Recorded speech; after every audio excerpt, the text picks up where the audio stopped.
Summer is a wonderful season that comes after spring and before autumn.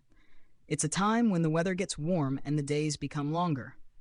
Many people love summer because of the sunshine and the chance to do lots of fun outdoor activities.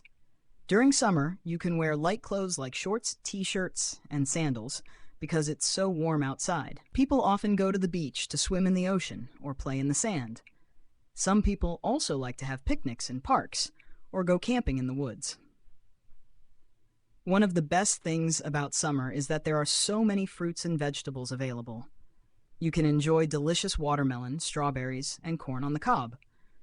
There are also lots of tasty ice creams and cold drinks to keep you cool. Many kids look forward to summer because they don't have to go to school. They can spend time with their friends, ride bikes, and play games outside. Families often go on vacations during the summer to visit new places and have adventures together. In the evening, the warm summer nights are perfect for stargazing or having a barbecue with friends and family. Sometimes there are even fireworks to celebrate special occasions like the 4th of July.